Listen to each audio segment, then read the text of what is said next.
sa malayong silangan, upirang ngalan perlas ng silanganan. Ang kagandahan nito ay walang katulad, dito tila bulaklak ay namumukad ka.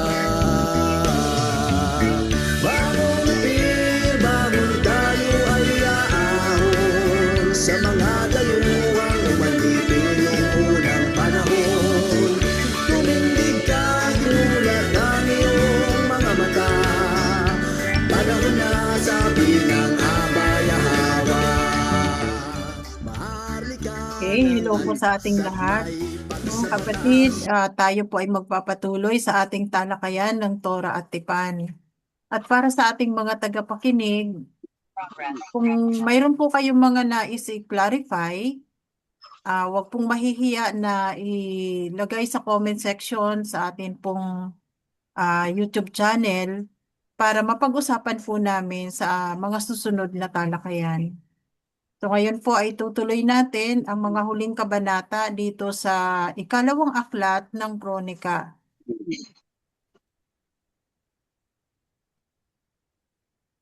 Okay po. Kabanata 31.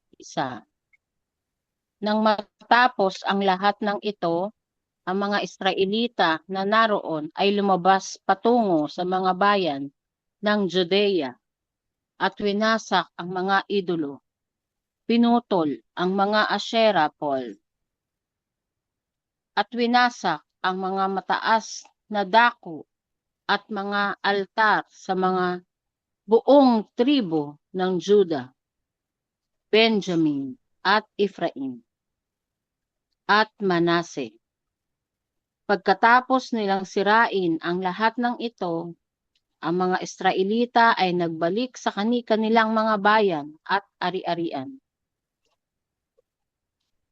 Mga ambag para sa pagsamba. Itinilaga ni Haring Hezekiah ang mga saserdote at mga Levita ayon sa kanilang mga pangkat. Bawat isa ayon sa kanyang tungkulin bilang saserdote o Levita, upang maghandog ng mga handog na susunugin at mga handog pagsasaluhan, upang maglingkod, magpasalamat at umawit ng mga papuri sa mga pintuan ng templo ni Yahweh. Naghandog ang hari mula sa kanyang sariling ari-arian para sa mga handog na susunugin sa umaga at sa gabi at para sa mga handog na susunugin sa Sabat, sa mga bagong buwan at sa mga takdang kapistahan ayon sa nakasulat sa batas ng tipan ni Yahweh. Inutusan niya ang mga tao na naninirahan sa Jerusalem na ibigay ang bahagi para sa mga saserdote at mga Levita upang makapaglaan sila ng panahon sa batas ng tipan ni Yahweh. Nang ipahayag ang utos na ito, ang mga Israelita ay nagbigay ng sagana mula sa unang bunga ng kanilang trigo, bagong alak, langis ng ulibo, pulot, at lahat ng ani ng bukirin. Dinala nila ang napakaraming ikasampu ng lahat ng bagay. Ang mga tao mula sa sambahayan ni Ephraim at sambahayan ni David na nakatira sa mga bayan ng Judea ay nagdala rin ng mga ikasampu ng kanilang mga kawan. Ikasampung bahagi. At mga hayop. At ng mga banal na bagay na itinalaga kay Yahweh na kanilang alahayam. At inilagay ang mga ito sa malalaking tumpok. Sinimulan nilang gawin ito sa 3 buwan at natapos sa 7 buwan. Ikasampung bahagi. Nang dumating si Haring Hezekiah at ang kanyang mga opisyal at nakita ang mga tumpok, sila ay nagpuri kay Yahweh at pinagpala ng alahayam ang kanyang bayan na Israel. Itinanong ni Haring Ezekiya sa mga saserdote at mga Levita ang tungkol sa mga tumpok.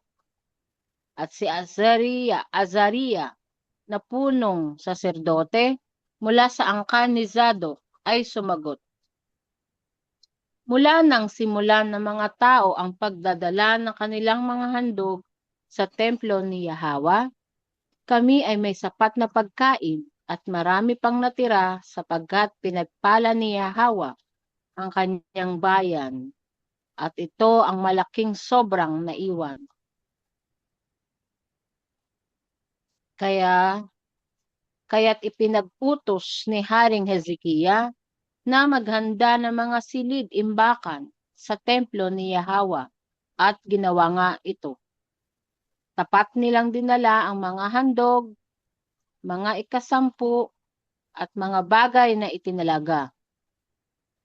Si Konaniya na Levita ang naging tagapangasiwa ng mga ito at ang kanyang kapatid na si Shemai ang pumangalawa sa kanya. Ang mga handog, mga ikapu.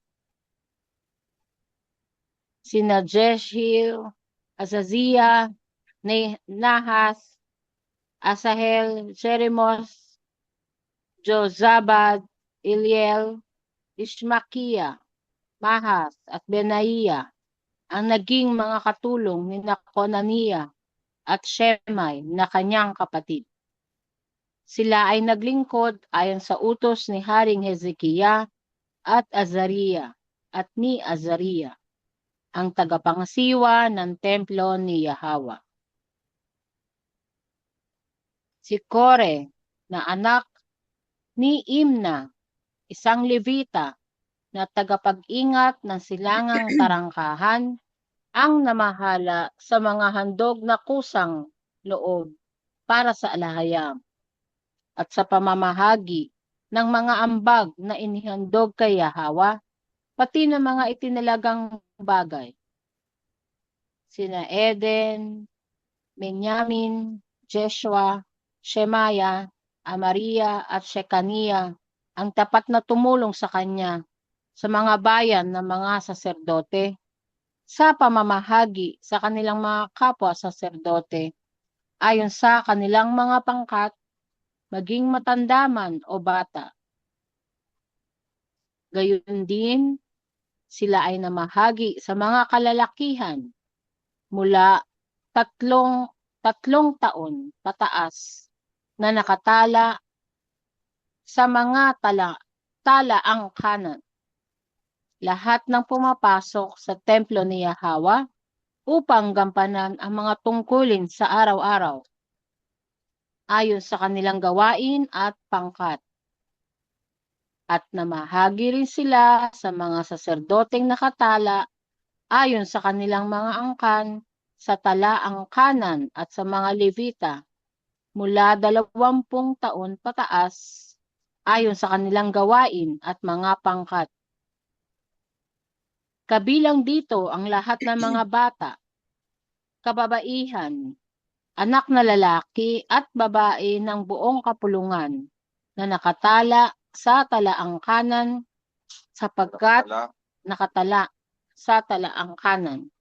sapagkat tapat nilang iniukol ang kanilang sarili. Tungkol naman sa mga saserdote, ang mga lahi ni Aaron na naninirahan sa mga sakahan sa paligid ng kanilang mga bayan o sa iba pang mga bayan ay may mga lalaking itinalaga ayon sa pangalan upang mamahagi ng bahagi sa bawat lalaki sa kanila at sa lahat ng nakatala sa talaang kanan ng mga Levita. Ito ang ginawa ni Haring Hezekiah sa buong Juda at Jerusalem. Ginawa niya ang matuwid sa paningin ni Yahweh na alahayam ng Israel sa lahat ng kanyang gawain para sa paglilingkod sa templo ni Yahweh sa pagsunod sa batas at mga utos. Hinanap niya ang alahayam at buong puso niyang isinagawa ang lahat. Kaya't siya ay umunlad.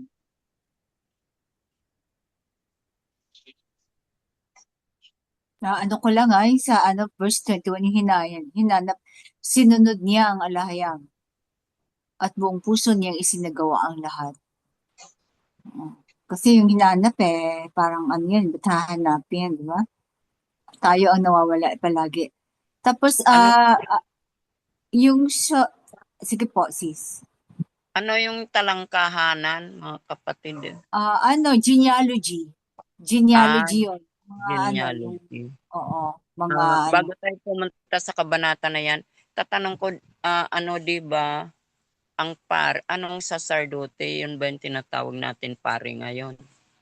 Kasi ang sacerdote at saka yung mga Levita ay sila lang ang pwedeng maghandog ba yung sinabi diyan kanina sa una? Opo, magsunog ng mga insenso at saka maghandog sa altar, magminister sa altar, mga pare lang. Kaya nakulang ang pare, kaya pati yung mga saserdote na katulong. Ang Levita kasi tribu 'yon. Yun ang pinili ng alahayam na maging kapalit ng mga panganay na lalaki. Kasi 'di ba dapat mga panganay na lalaki ang mag-aano sa altar kay Yahweh. Kaya lang ginawa niya yung tribu na lang ni Levi. Pinagpalit niya. So ngayon, yung sa tribu ni Levi, yung lahi ni Aaron sa mga anak niya, di ba namatay yung dalawa niyang anak kasi nagsunog ng insenso na hindi karapat-dapat. So yung sumunod yung mga anak, yun ang naging mga saserdote o Kaya naman saserdote ang tawag natin. Kasi ang pari, taken from the word na Pharisees, pari. Oo. Pinagsing pari. Pero kasi maraming klaseng pari. May pari si Baal, may pari si di ba? Ang talaga ay sacerdote. Opo. So, kaya pag sinabi sacerdote, ibig sabihin, yun ang ni Alahayam. Mga lingkod ng Alahayam. So, mga Israelita. Pagka yung kamangyan, kasalanan yun pag yun ang sinunog mo. Kasi namatay yung mga anak ni Levi, di ba? Hindi ko kasi nakadetalye kung ano bang ginawa, maliban ginamit na o hindi sila authorized. Okay. Parang baka kailangan talaga insenso lang dapat, no? Walang instruction sa kanila para magsunog doon sa templo. Okay. So, Walang hindi pwede yung kamangyan. Okay, maliwanag mga kapatid. Maraming salamat. Sa time natin ngayon, paano? Ano po?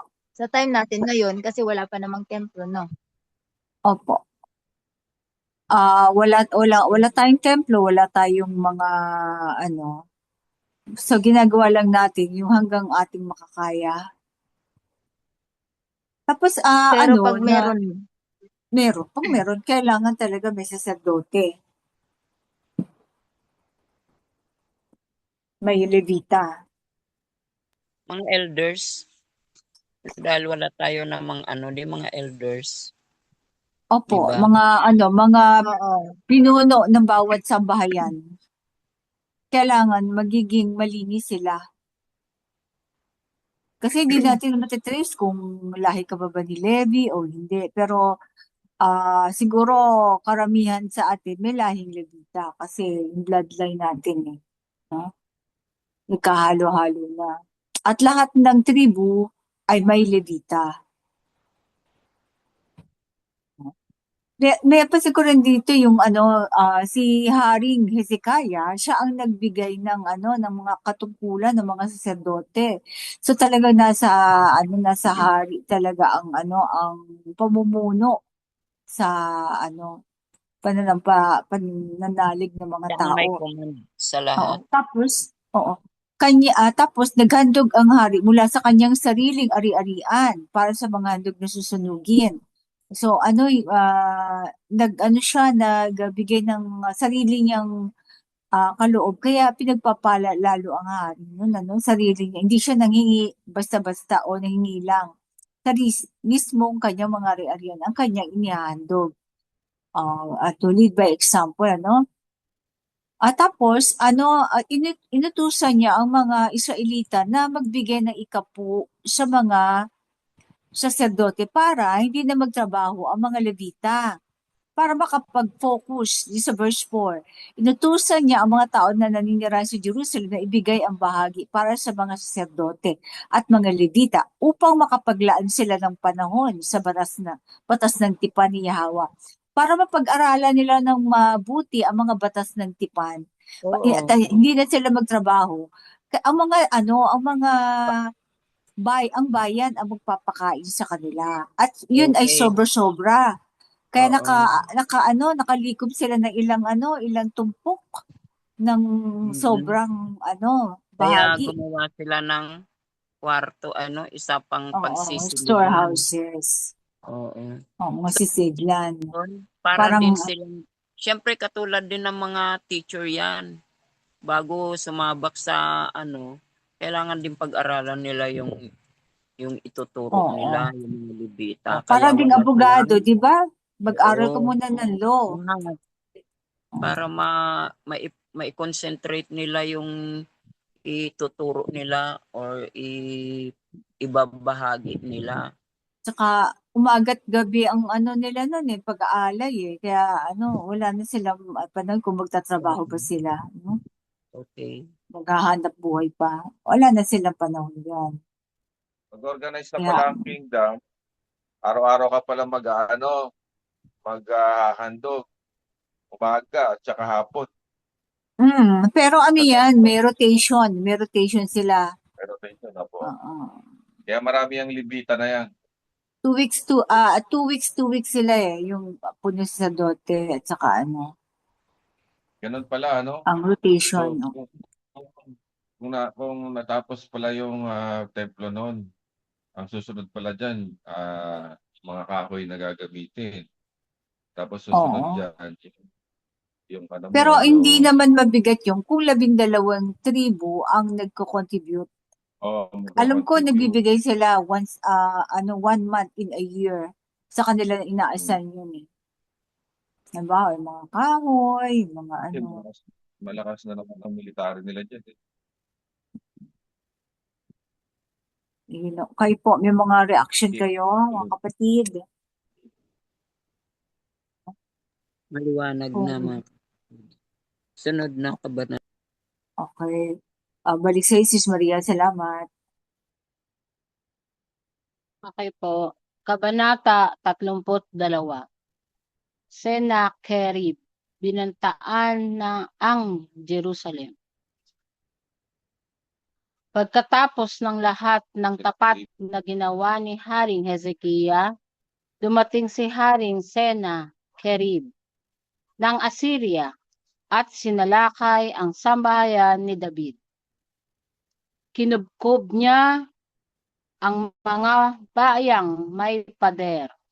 Iniisip na sakupin ang mga ito para sa kanyang sarili. Nang makita ni Haring Hezekiah na dumating si Haring Sennacherib, ay may balak makipagdigma sa Jerusalem. Siya ay nakipagpulong sa kanyang mga opisyal at pinunong militar tungkol sa pagharang sa tubig mula sa mga bukal sa labas ng lungsod, at tinulungan siya ng mga ito.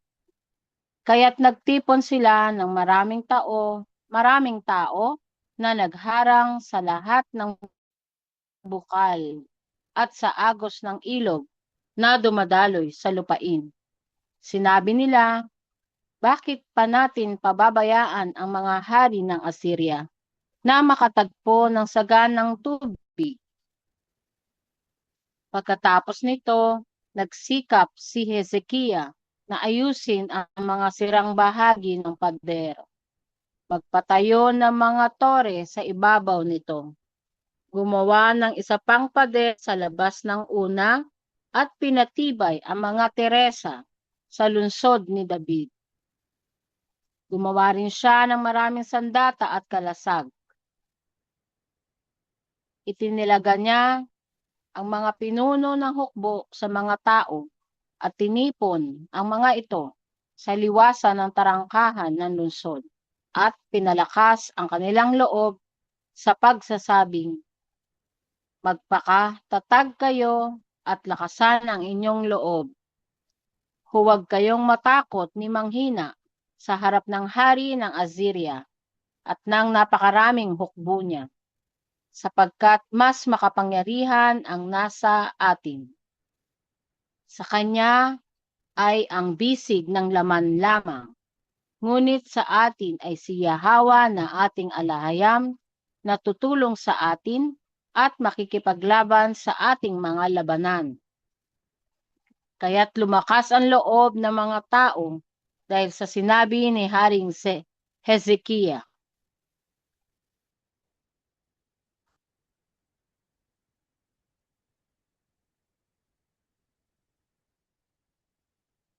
Nang kalaunan, habang kinukubkob ni Haring Sennacherib ng Assyria at ng kanyang buong hukbo ang Lachish, nagpadala siya ng mga sugo sa Jerusalem na may ganitong mensahe para kay Haring Hezekiah at sa lahat ng tao ng Judea na naroroon. Ito ang sabi ni Sennacherib na hari ng Assyria. Ano ang pinagkakatiwalaan ninyo at nananatili pa kayo sa Jerusalem sa gitna ng pagkubkob? Kapag sinabi ni Haring Hezekiah, ililigtas tayo ni Yahwa na ating alahayam mula sa kamay ng hari ng Assyria. Nilinlang lamang niya kayo para kayo ay mamatay sa gutom at uhaw. Hindi ba't siya rin ang nag-alis sa mga altar at mga dambana sa matataas na dako at nagsabi sa Juda at Jerusalem, dito lamang kayo sasamba sa harap ng isang altar at dito kayo maghahandog kay Yahwa? Hindi ba ninyo alam kung ano ang ginawa ko at ng aking mga ninuno sa lahat ng mga bayan ng ibang lupain? Mayroon bang alinman sa mga idolo ng mga bayang iyon na nakapagliligtas ng kanilang mga lupain mula sa aking kamay? Sino sa lahat ng idolo ng mga bansang nilipol ng aking mga ninuno ang nakapagliligtas sa kanyang bayan mula sa akin? Paano pa kayo maililigtas ng inyong alahayam sa aking kamay?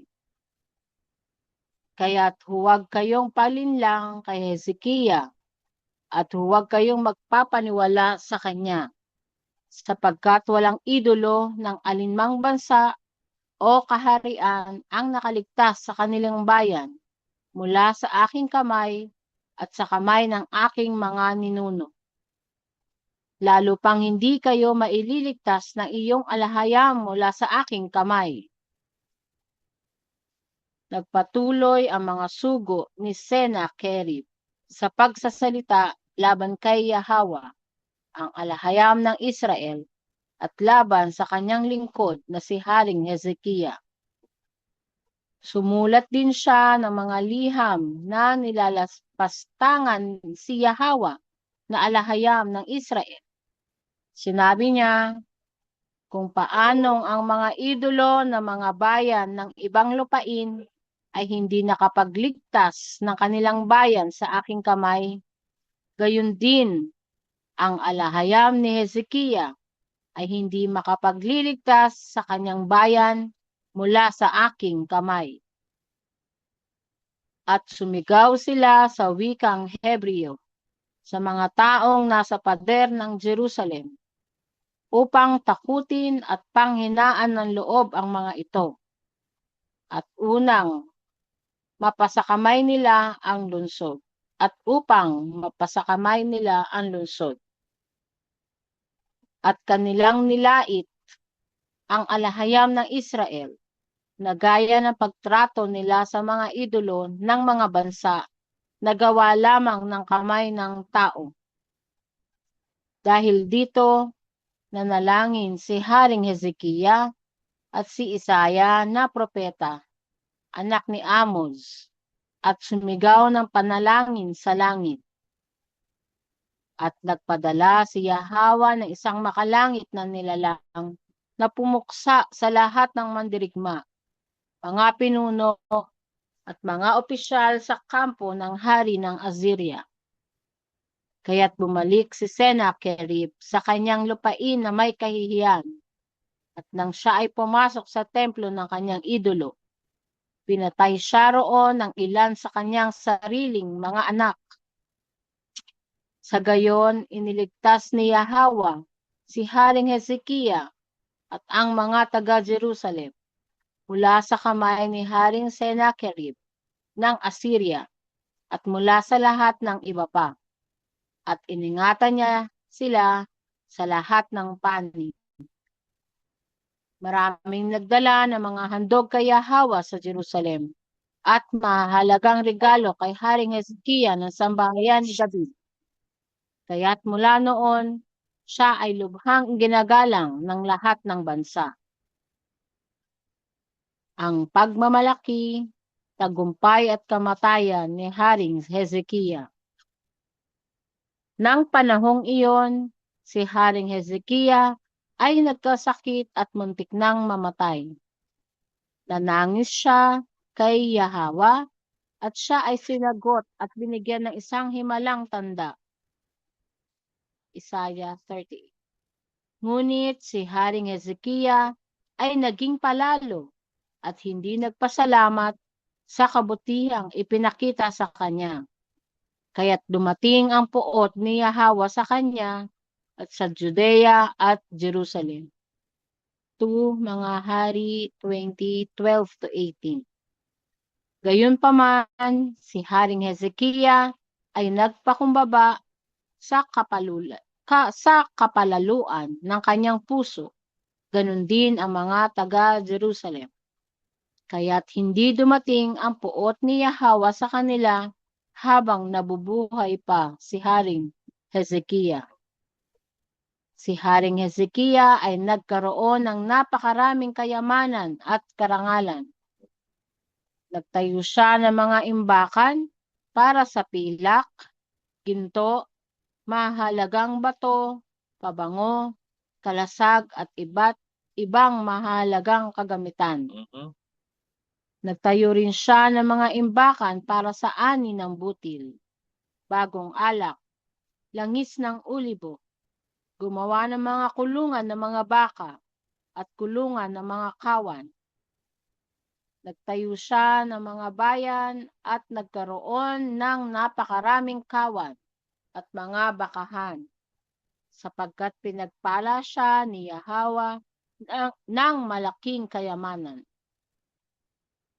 Si Haring Hezekiah din ang nagpasara sa itaas na lagusan ng bukal ng Gihon at pinadaan ang tubig patungo sa kanlurang bahagi ng lungsod ni David. Naging matagumpay siya sa lahat ng kanyang gawain. Ngunit nang magpadala ng mga sugo ang mga pinuno ng Babylon upang kumustahin ang tungkol sa himalang naganap sa lupain, hinayaan siya ng alahayam upang subukin at alamin ang lahat ng nilalaman ng kanyang puso. Ang iba pang pangyayari sa buhay ni Haring Hezekiah at ang kanyang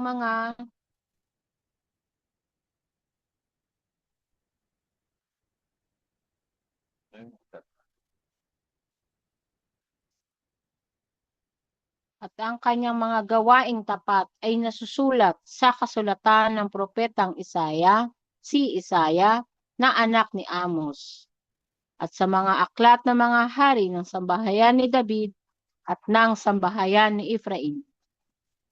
Si Haring Hezekiah ay namahinga kasama na kanyang mga ninuno at inilibing sa burol ng lungsod ni David. Pinarangalan siya ng lahat ng tao ng Juda at Jerusalem nang siya ay pumanaw. At si Manase na kanyang anak ang humalili sa kanya bilang hari.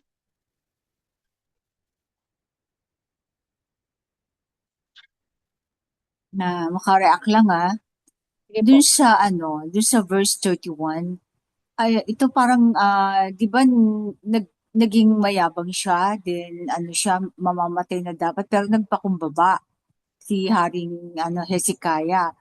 Pero nung sinubok pa rin siya ng alayam sa verse 31 nung magpadala ng mga sugo ang mga pinuno ng Babylon upang kamustahin ang tungkol sa himalang naganap sa lupain. Hinayain siya ng alahayam upang subukin at alamin ang lahat ng nilalaman ng kanyang puso. So, at tingin ba, pasado ba siya dito o nagbumagsak siya? Di ba inano siya ni Isaiah, sabi, tinanong siya, anong ginawa ng mga taga-Babylon na yan? Sabi niya, pinakita niya ang mga ang lahat ng kayamanan, nagyabang pa rin siya. So, hindi pa rin totally nawala yung kanyang pagkapalalo. Kailangan pakita niya yung power niya doon sa mga taga-Babylon. At nagtiwala agad siya na hindi niya alam ang nasa yung pagkikisama, ganun. Sa sobrang pag-entertain, ganyan. Pag-entertain ng, hindi naman niya alam ang, ugali. Ganon. O ang laman ng puso ng kanyang mga galing sa Babylon. Kaya di ba sinabi ni Isaiah, babalikan dito at sasamsamin ang iyong lahat ng wala siyang inilihim eh. So, dito sa sa puntong ito, ay medyo epic fail ang ginawa. Kaya nilusob ng Babylon ang Jerusalem. Tapos dito naman si Sennacherib ba yan? Sennacherib. Parang iniinsulto ang Alahiyam kasi lagi nananalo. Malaking hukbo kasi ang Assyria. Never pa silang natatalo ng kanilang mga kalaban. Ang kanilang nilulusob na bayan ay lagi silang nagwawagi. Kaya ang tingin niya sa sa dambana ng Alahiyam, parang isang mga idolo din. Sabi nga niya sa verse 15, walang idolo ng alinmang bansa o kaharian ang nakaligtas sa kanilang bayan mula sa aking kamay at sa kamay ng aking mga ninuno. Lalo pang hindi kayo maililigtas ng inyong alahaya mula sa aking kamay. Kaya ang nangyari, mismong mga anak niya ang pumatay sa kanya pag uwi niya ng ng Assyria. Tapos dito pa, yung may foresight din si Hezekiah kasi nabalitaan niya nalulusubin sila ng na Assyria. Ang ginawa niya kasi 'di ba may yung Gihon Spring. Marami silang tubig. So ang ginawa niya, pinalipat niya ang daan ng Gihon, pinadirect niya sa loob ng City of David.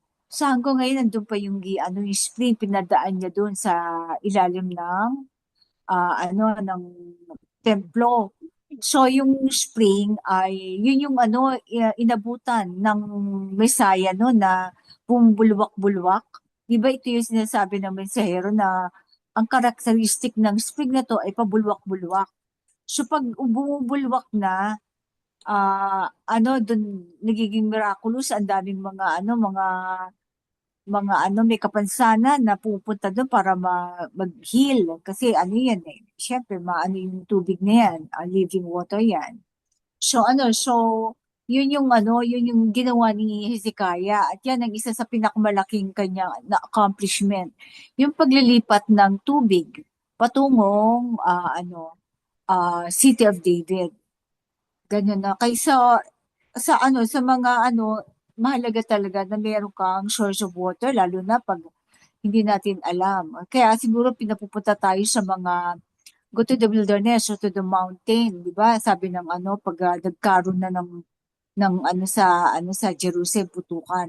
Kasi doon may tubig, hindi ka maubusan ng iinumin. Yun yung living water. Tapos ito yung takeaway ko dito. Sabi sa verse 7, magpakatatag kayo at lakasan ng inyong loob.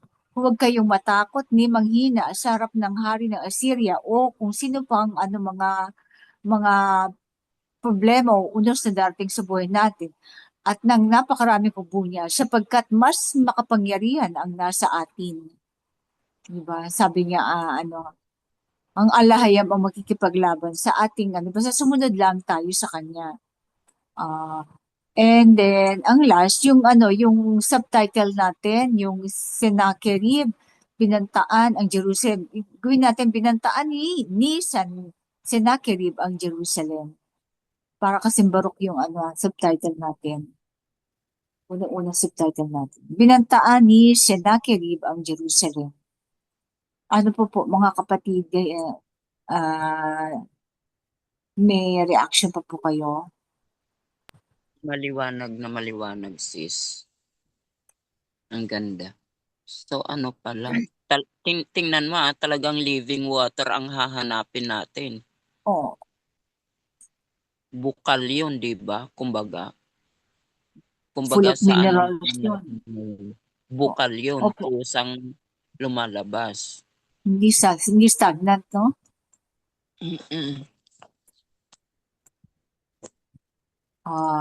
Kung wala na, please, balik kay Sis Maria. Kasama Okay ko. po. Kabanata 33. Si Haring Manase, sambahayan ni David. 12 taon si Manase nang siya ay maging hari.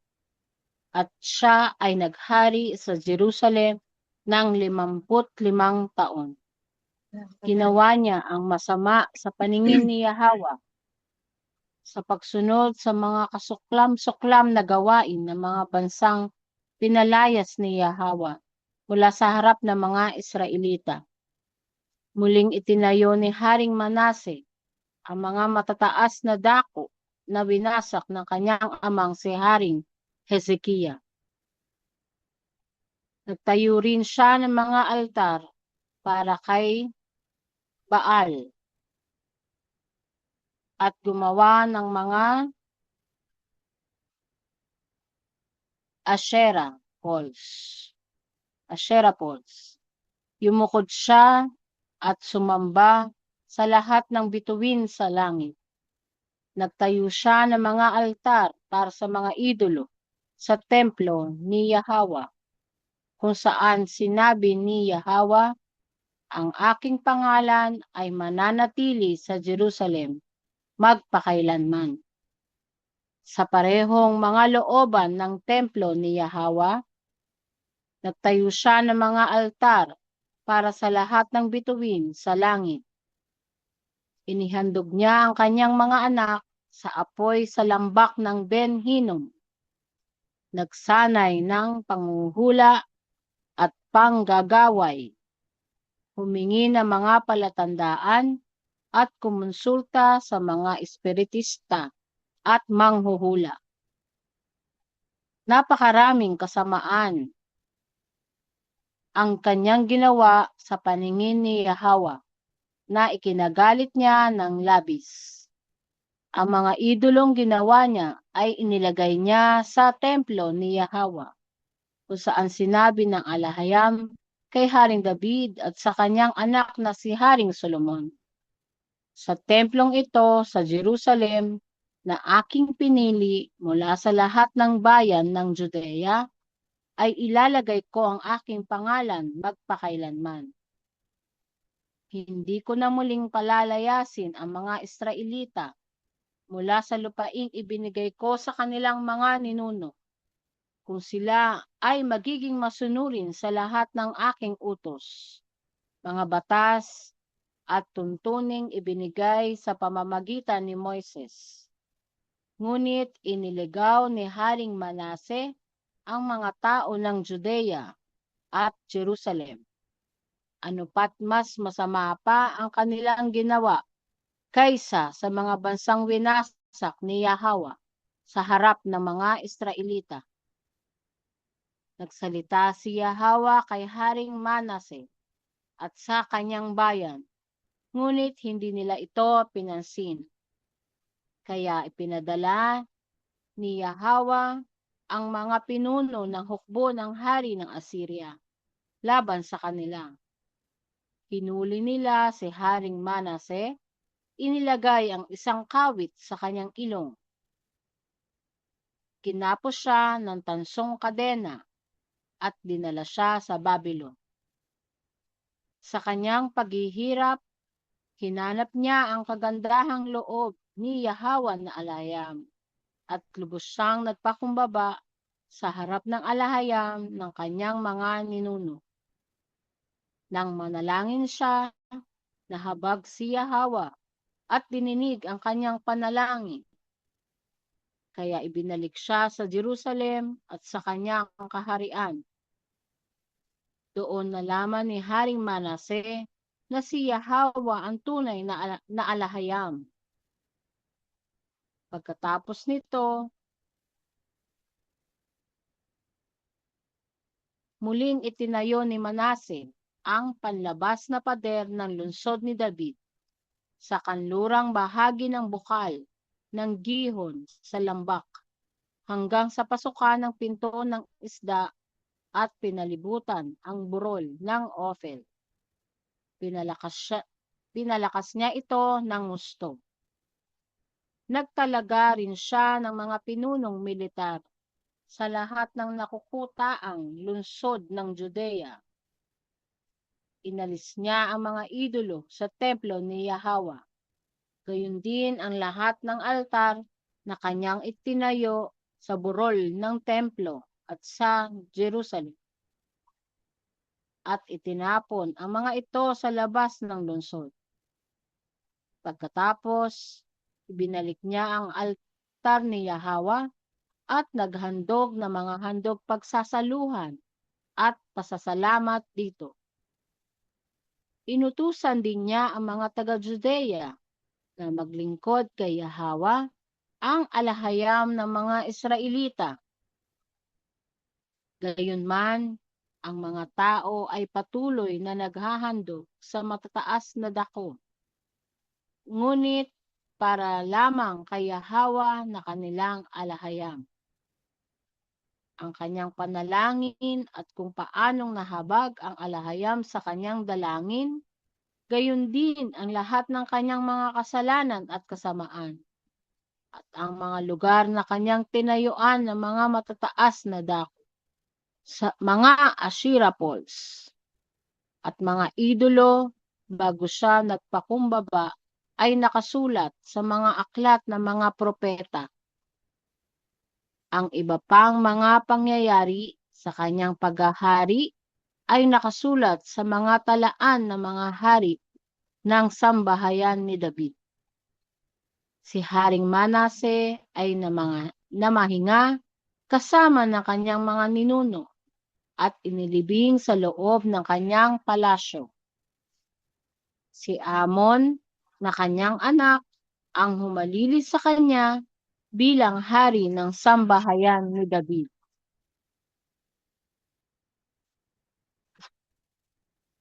Si Haring Amon, sambahayan ni David. 22 taon si Amon nang siya ay maging hari, at siya ay naghari sa Jerusalem ng 2 taon. Ginawa niya ang masama sa paningin ni Yahweh, tulad ng ginawa ng kanyang amang si Haring Manase. Sumamba siya at nagandog sa lahat ng idolong ginawa ni Haring Manase. Ngunit hindi tulad ng kanyang ama na si Haring Manase, hindi siya nagpakumbaba at nagsisi sa harap ni Yahweh. Bagkus pinalala pa niya ang kanyang kasamaan. Ang mga opisyal ni Haring Amon ay nagkaisa at pinaslang siya sa loob ng kanyang palasyo. Ngunit pinatay ng mga tao sa lupain ang lahat ng mga nagsabuatan laban kay Haring Amon at ginawa nilang hari si Josiah na kanyang anak bilang kapalit niya. So natupad yung sabi ni Isaiah na luluso babalik ang Babylon. Pero hindi sa panahon ni Hezekiah, kundi sa anak niyang kay Manase. Tapos itong si Manase, lahat ng ipinagbabawal, ginawa niya, no? Lahat ng Oo nga. kasalanan, yung panghuhula, panggagaway, tapos Pero ang nilagay maganda, mga nagpakumbaba evil. siya. Oo. Balik Tapos loob. at saka sa kanyang panahon dumating yung mga unang paglusob ng Babylon kasi 3 beses nilusob ng Babylon ang Judea, Jerusalem. Pero ito naman sa panahon na to Sa wala panahon na ni ang tribo Moses. ang sambahayan ni Ephraim. Wala na sila. Mga foreigner na nakatira sa Samaria. So itong Judea na lang ang naiiwan. Ito yung unang paglusob ng Babylon sa Judea. At tapos Sa pa? panahon ni Bali, isa pa naging cause dyan yung Manase. nagpakita kasi ng kayamanan eh. Oo, yun. Yun ang naging kaya Yan ang naging nilusob cause sila dyan ng eh. Babylon. Yung kayabangan niya Nagpakita kasi ni si Kaya ng ari-arian ng Israelita. oo, yung kayabangan Yun ang, niya. yan ang naging interest nila ngayon. Oo. Kaya dapat low profile lang. At saka walang kaya sinubok siya ng alay sa puso niya eh. Andiyan pa rin yung yabang, no? Hindi pa rin na Pero alis. ibig sabihin yung mga So, regalo, ito dapat ang regalo, mapakinggan nila doon sa yung mayabang na walang hindi Oo. tumatanggap ng Ay, oo. Pero at saka kasi yung ibang yung ginawa ni Hezekiah kasi is sobrang tiwala niya. Yung hindi naman, Hindi, siguro titiwala niyo niisip si niya lahat, yabang lang. kayabangan yun. Oo. Kayabangan. Oo nga. Na mas Pinakita niya. powerful ako, mas mayaman kami sa inyo, Oo, di ba? ganun kasi yun eh. Tapos ito, medyo ngayon ko lang to na doon sa verse 7, sinabi ng Alaham kay Haring David, sa templong ito sa Jerusalem ng aking pinili mula sa lahat ng bayan ng Judea ay ilalagay ko ang aking pangalan magpakailanman. Sa verse 7, sa Dalia, yung verse 7, yung kanyang pangalan magpakailanman. So, ano kaya to hanggang ngayon? Paano yung templong yung sinasabing third temple, iba pa yon. Kasi Oo. inagaw na naman. Oo. Tapos sa 8, hindi ko na muling palalayasin ang mga Israelita mula sa lupaing ibinigay ko sa kanilang mga ninuno. Kung sila ay magiging masunurin sa lahat ng aking utos, mga batas at tuntuning ibinigay sa pamamagitan ni Moses. Pwede nating tingnan na hindi na tayo palalayasin ng alahayam dito sa bansang Ophir, sa mga pulo na pinanggalingan ng ating ninunong si Adama at Hawa dito sa Garden ng Eden. Kung susunod tayo, hindi na tayo actually nga ang dami ng foreigner na gustong tumira dito sa bansa natin eh dahil alam nila ito yung garden of ang ganda-ganda ng ang ganda ng weather. At saka Nabasa ang ko mura. kanina Ang yung yaman-yaman nila dito. nagkakaroon na ng negotiation. Na Hindi, ito ang masakit. Nagkakaroon na ng negotiation doon sa paglagay ng stockpile ng mga ammunition ng dito. Ang mga puti dito. tapos tayo magbabayad ng Pagka nila? nangyari yan, Tayo magbabayad? bago sana Matagal na mangyari, yan malis na lang sila. Hindi, may Pero, negotiation na ngayon. pero dapat sila ang umuupa sa atin. Hindi tayo nagbabayad ng safekeeping. Hindi naman nila tayo pinagtatanggol Ammunition message. Ha? Mga yun, Gawaan. hindi, stockpile nga eh. Hindi na factory, stockpile lang. Stockpile. Mhm. Sinabi nga ilang buwan na ano ang paglilinis ng patay sa ano, dito sa banda sa Kaya atin. yung Anyway, pagka ano, iniisip ko kasi, gagawin niya ang lahat nasa sa labas. stockpile lang, hindi na factory. So kala ko magdadala ng mga ng mga ng mga Bigat yun, stockpile yun. employment. Ay, nako. Mabigat yun, Ba't hindi sa stockpile. Taiwan? Dapat sa Taiwan. Ayun na nga, bakit dito? Kasi ang Talagang, Taiwan, inaalagaan nila, nandun ng Palantir Yung gawaan talagang ng gusto lahat nilang ng, talagang gusto nilang, talaga nilang makontrol ito. oo. Para pag binomba to, di sila lalaban. Sila lalabas na bida. Dahil sinave Oo. nila tayo. Sa umpisa pa lang ginagawa na tayong pain. Sino bro ang si Gibo? Hindi ko binasa lahat kasi napapanas ako doon sa article Siyempre yung ano natin, yung Department of Browner. Defense na nakikipag-usap dyan. Ay, ano yan? Money talks. At saka isa pong maganda dito, yung ang pagbabalik loob ni Manase, no? Yung inutusan niya ang mga taga-Judea na maglingkod kay Yahweh. At ang tapos tinanggal din niya yung mga idolo. So nagpakumbaba siya. Kaya ibinalik siya sa proof.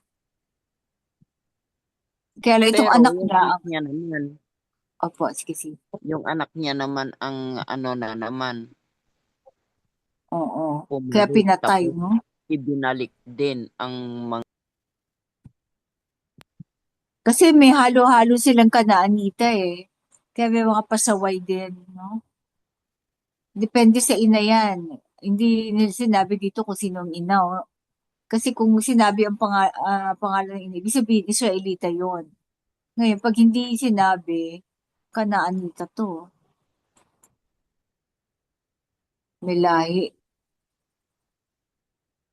Sabi Ilan ng po? Messiah, pag mahirap daw kausap, patigas ang ulo, mas ano daw yun, mas mabigat ang pagiging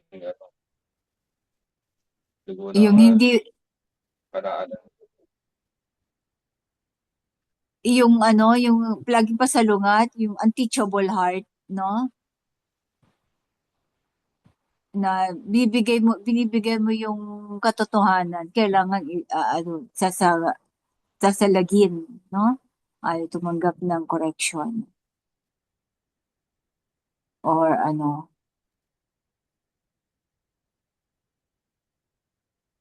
meron pang naalala, sinabi o misero. Pero pag Hebreo, hindi ka pa tapos mag-explain, wala na yan, kalimutan mo na yon. Wala na yan, di ba? Ganoon. Pero pag may serpent, magkipagmatigasan, no? Na siya ang tama. Nagkakwento ka na lang, ide-debate ka pa. Yun lang po, mga kapatid. Meron pa, kung wala na, Sis Maria. Okay po. Salamat. Kabanata 34. Mga reforma ni Haring Josiah. Si Josiah ay 8 taong gulang nang siya ay maging hari. At siya ay naghari sa Jerusalem sa loob ng 31 taon. Ginawa niya ang tama sa paningin ni Yahweh at sumunod sa mga landas na kanyang ninunong si Haring David at hindi lumihis sa kanan o sa kaliwa. Sa 8 taon ng kanyang paghahari, habang siya ay bata pa, nagsimula siyang hanapin si Yahweh na alahayam ng kanyang ninunong si David. Sa 12 taon, sinimulan niyang linisin ang Judea at Jerusalem mula sa mga mataas na dako, mga idolo, at mga Asherah poles. Sa kanyang pamumuno, giniba ang mga altar ni Baal. Pinagpuputol-putol ang mga altar ng kamangyang na nasa ibabaw ng mga ito at winasak ang mga Asherah poles. Ang mga ito ay binasag niya at ikinalat sa mga libingan ng mga nagsakripisyo sa mga iyon. Sinunog din niya sa mga altar ang mga buto ng mga paganong pari, kaya't napurga niya ang Judea at Jerusalem.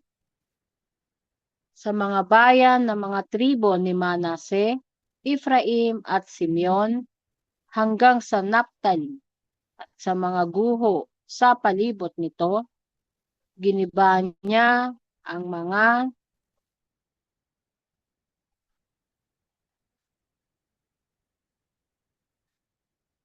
altar. Giniba niya ang mga altar, winasak ang mga Asherah poles, dinurog ang mga idolo, at lahat ng mga altar ng kamangyang sa buong lupain ng Israel. Pagkatapos, bumalik siya sa Jerusalem. Sa 18 taon ng paghahari ni Haring Josiah, upang linisin ang lupain at ang templo, isinubo niya sina Shaphan na anak ni Azaliah, Maazia na pinuno ng lungsod, at Joah na anak ni Joas na tagatala upang ayusin ang templo ni Yahweh na Alahayam. Pumunta sila kay Hilkiah na punong saserdote at ibinigay ang salaping dinala sa templo ni Yahweh na tinipon ng mga Levita na tagapagbantay sa mga pintuan mula sa mga tribo ni Manase, Ephraim, Judah at Benjamin, at sa mga naninirahan sa Judea at Jerusalem. Ang salaping ito ay pinagkatiwala nila sa mga lalaking na atasang mamahala sa pag-aayos ng templo ni Yahweh. Ang mga lalaking ito ang nagbayad sa mga manggagawang nag-ayos at nagpanumbalik ng templo. Nagbigay din sila ng salapi sa mga karpintero at tagapagtayo para bumili ng inukit na bato at mga kahoy para sa mga biga at mga balangkas ng biga sa mga balangkas ng gusali na pinabayaang masira ng mga hari ng sambahayan ni David. Ang mga manggagawa ay tapat sa kanilang gawain. Sina Jahas at Obadiah, mga Levita mula sa angkan ni Merari, at sina Sekaria at Meshulam mula sa angkan ni Kohas, ang namahala sa kanila sa gawain. Ang mga Levita na bihasa sa pagtugtog ng mga instrumento ay nangasiwa sa mga manggagawa.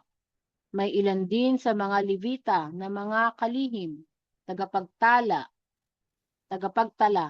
at mga bantay ng pintuan.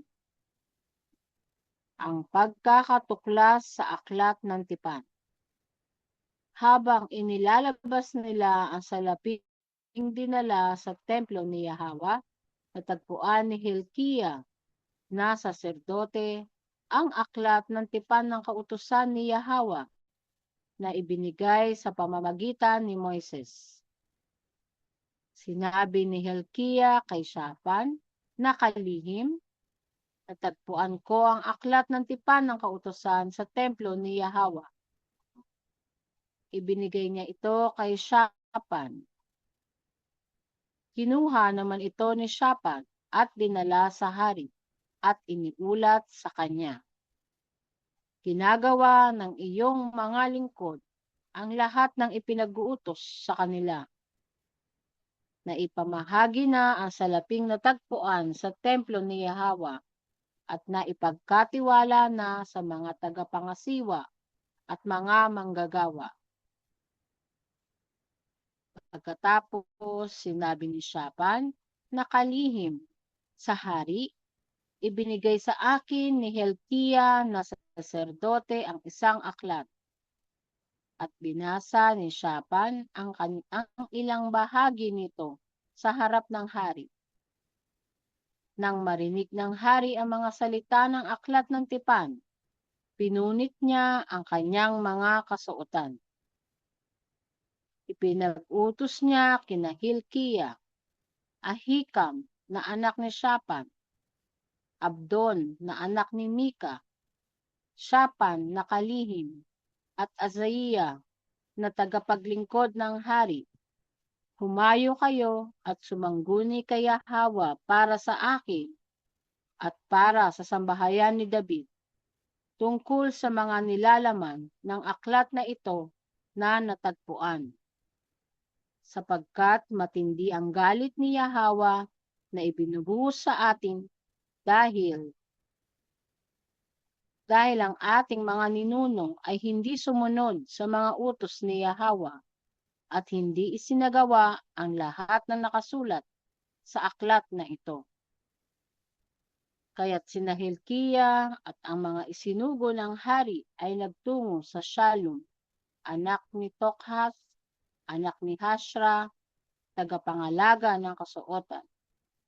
Siya ay nakatira sa bagong kwarter ng templo sa Jerusalem. Sinabi ni Shallum sa kanila, ito ang sabi ni Yahwa na alahayam ng Israel. Sabihin ninyo sa taong nagsugo sa inyo, ako ay magdadala ng kapahamakan sa lugar na ito at sa mga tao nito. Lahat ng sumpa na nakasulat sa aklat na binasa sa harap ng hari ng sambahayan ni David.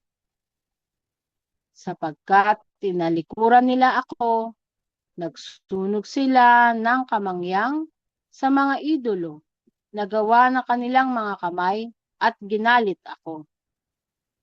Kaya't ang aking puot ay ibubuhos sa lugar na ito at hindi mapapawi.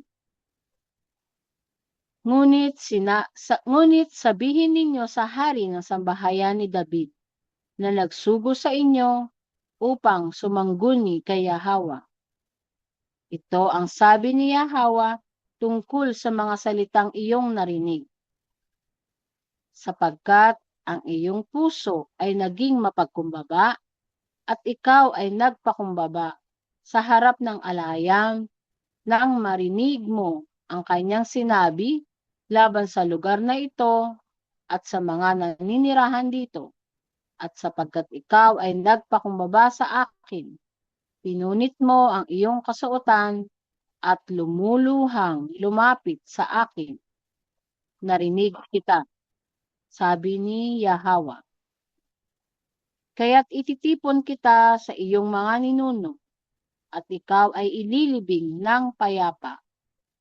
Hindi makikita ng iyong mga mata ang lahat ng kapahamakang ipadadala ko sa lugar na ito at sa mga naninirahan dito.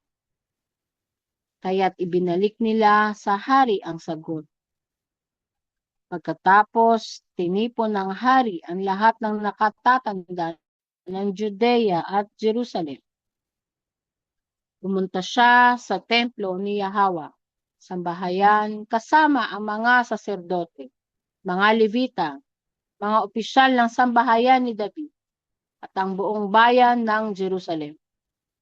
Mula sa pinakamababa hanggang sa pinakadakila.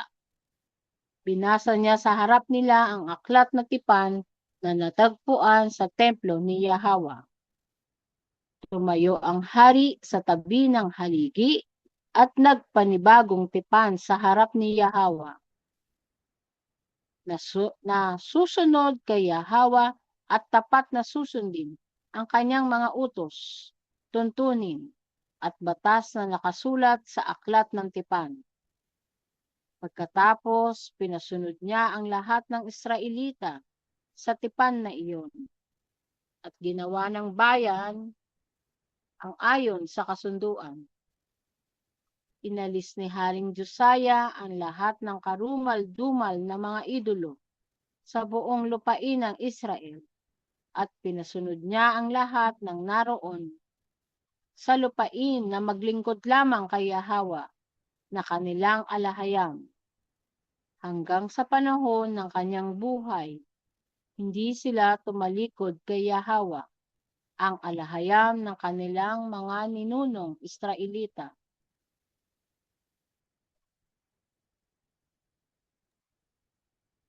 Yada. Yoda. Ayun. So dito hindi, di ba, yung mayroon tayong katanungan kung paano namatay si Josiah. Sa Kings kasi is, namatay siya sa di ba, sa gera. Pero paano kaya dito? Tapos, sabi ng alahayam sa kanya, dahil ikaw ay nagpakumbaba, narinig kita. So, yung pag talaga mapagmataas ka o palalo, hindi makikinig sa yung alahayam. Ayabangan sa iyo pag, di ba? Just sa verse Oo. 27, di ba? Pag may nabang ka, hindi ka talaga Oo. pakinggan. Sapagkat ang iyong puso ay naging mapagkumbaba, narinig kita. Sabi niya. So, tandaan natin na dapat ay papakumbaba tayo lalo na sa harapan ng alahayam. Tapos ito pa, ang nun, wala silang ang mga sabi verse 21. Inutusan ng hari, humayo kayo at sumangguni kay Yahwa para sa akin at para sa sambahayan ni David. Mga saserdote ang kanyang tagapamagitan para sa sa alaya at sa hari. Inuutusan niya ang mga na sumangguni sa kay Yahwa. So talagang mga saserdote ang nag-aalay at kinakausap ng alayam. Talagang pinadadaan sa kanila, no? Pero although, pwede naman nating manalangin, no? Pero dito, inutusan pa niya. Siguro para to sa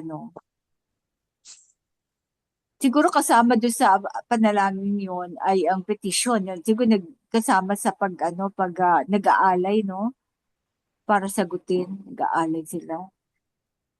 And then, yung natagpuan, di ba nagpagawa ng ng storeroom di ba si Manase ba? Di ba nagpagawa ng storerooms? Ngayon, nung natuklasan nila yung mga yung mga pinadalang salapi. Siguro yung mga secret door or secret compartment. Kasi hindi agad nakita ng mga sumunod na Diba, nung nagkaroon ng mga lumusob na. Pero dito, yung mga salapi, na-discover nila pati ang aklat ng tipan. So tingin ko may mga mga hidden sa templo na pinagawa para para syempre kailangan pag mga kayamanan, kailangan itatago mo, hindi lang ilalagay mo sa isang kwarto. Siyempre yung mga secret secret door or compartment na hindi nahalata. Sa time siguro yan ni Hezekiah. Oo, Kasi siya yung Hezekiah, gumagawa ng yun mga si Hezekiah.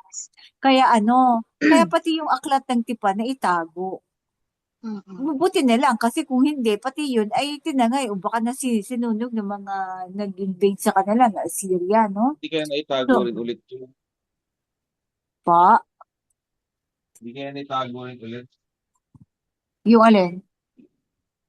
yung aklat na yun. Sana nga.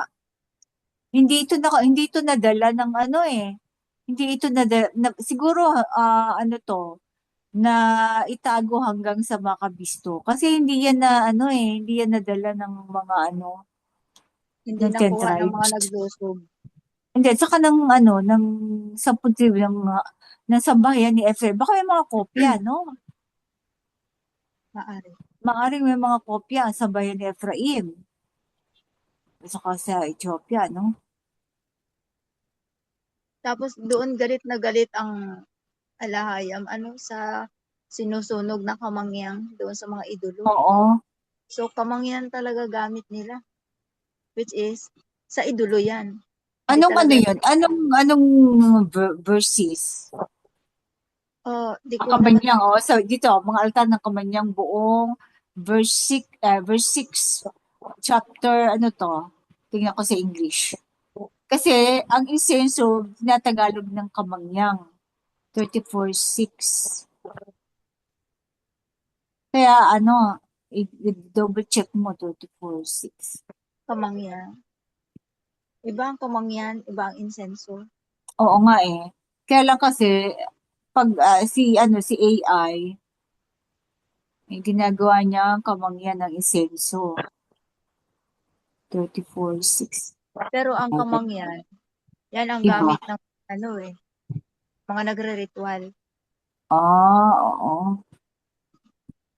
Kaya hinayaan ko dun sa pero double check lang natin kung all the incense altars throughout the land of Israel. Incense altars. So, ginawa niya eh. So, hayaan ba natin kamangyan o insenso? Kasi sa mga idolo ginawa yon, di ba? Nagsunog sila ng kamangyan. Hindi, Offer kung doon sa itatagalog mga Hindi idolo. natin. insenso pala yun. Uri na mga insenso. Oo. Pero insenso pa rin, no? Insenso pa rin. Kaya't ng mga altar ng insenso sa buong ng Israel. So, Insenso insenso pa na rin. lang. Talagang Oo. Insenso? hindi kamangyan. Oo, maging Yung faithful kamangyan, tayo yung sa itim English. yun eh. Oo. Maging faithful na lang tayo sa sa Kaya nakasulat hindi sa pwedeng kamangyan ay insenso. Oo. Magkaiba, mga kapatid. Magkaiba.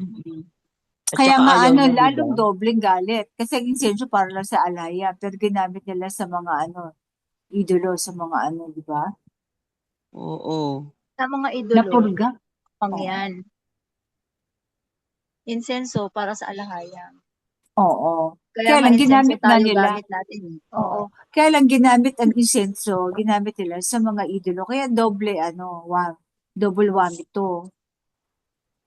Oo, kasi iba ang inaalayan, hindi si alahayan. Oo, kaya So, at saka yun ang nakalagay sa na lang. Double whammy. Marker na tayo Opo, siguro. ang Pasado difference na. Oo. ng 10-12 na Oo. Fair na? Opo. Marker na. Pero last chapter na ito mga kapatid. Sige, po. tuloy. Isa pa, last na. Okay. Okay. Okay, sige, sis. Huling kabanata. Okay. Dalawang chapter pa pala kapatid. So, marker na nga tayo. Oo. Kasi ikaw, para makapagpahinga ka din. Bukas na lang ito. Basta naulo mo si pakaramdam mo. Medyo Recorded tayo? Ay, sige. Mamaya. Okay po. May musika na o ano? So, next time na lang siguro tayo Oo, sige. Oo. Sige, be blessed. Opo. Sige po. Be blessed sa inyong lahat. Be blessed. Shalom. Salamat po. Be Pati blessed. salamat. Bless.